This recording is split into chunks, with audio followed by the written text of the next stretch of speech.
সকালটা শুরু হলো ঠাকুরের পুজো দিয়ে, আর রাতটা শেষ হলো কেক কেটে। কিন্তু মাঝখানে এমন কিছু হলো, পুরো ব্লগটা শেষ পর্যন্ত দেখলে তবেই বুঝবেন আজকের দিনটা আসলে কেমন ছিল। সকালটা শুরু হলো ঠাকুরের পুজো দিয়ে। ভেবেছিলাম সকালে ফলমূল কিছু আনবো, কিন্তু চেন্নাইতে পঙ্গল চলছে, সেজন্য দোকানপাটি সব বন্ধ।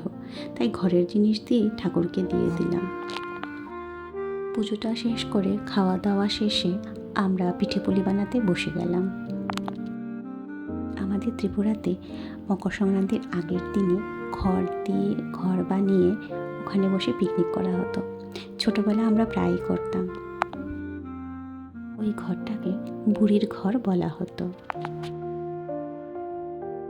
এখানে তো তেমন কোনো ব্যবস্থা নেই, তাই আর এগুলো আর করা হয় না। কিন্তু খুব মিস করি ওই দিনগুলোকে, ছোটোবেলার দিন যখন আমরা বুড়ি ঘর করে পিকনিক করতাম।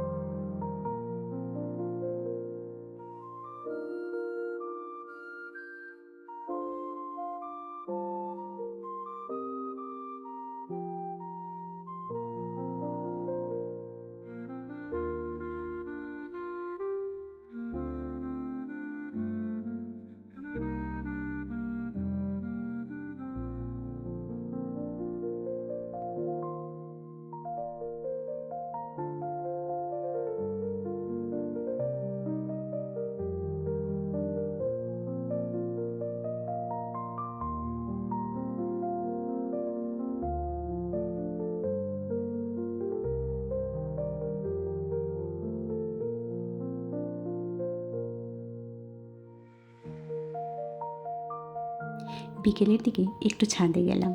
আমার হাজব্যান্ড ঘুড়ি এনেছে। অনেক চেষ্টা করলাম, কিন্তু ঘুড়িটা আর উড়ানো হলো না। ঘুড়ি না উড়লেও আকাশটা খুব সুন্দর লাগছিল। গাছে গাছে খুব সুন্দর ফুল ফুটেছিল, তাই একটু ছবি তুলে রাখলাম।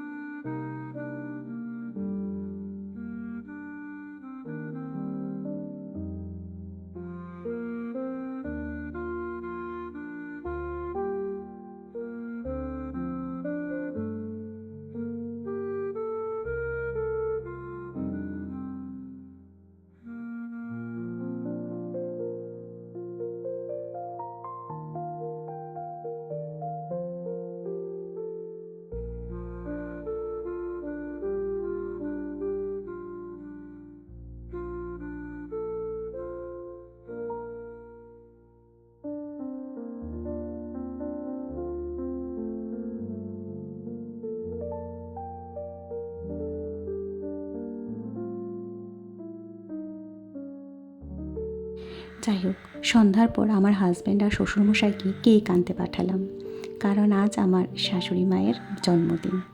ছোট্ট করে কেক কেটে সেলিব্রেট করলাম, ফ্যামিলি টাইম। আর এই যে দেখুন, আমার ছেলে ঘরের কি অবস্থা করে রেখেছে। দিন শেষে এগুলো পরিষ্কার করে রাখি, আবার কালকে সকাল হলে হেঁটে হেঁটে এগুলো চলে আসবে এই জায়গায়, আবার পরিষ্কার করে রাখবো। যাই হোক, ভিডিওটা যদি ভালো লেগে থাকে তাহলে একটা লাইক করে দেবেন, আর কী কী পিঠাপুলি বানালেন কমেন্ট করে জানাবেন। সাবস্ক্রাইব করতে ভুলবেন না।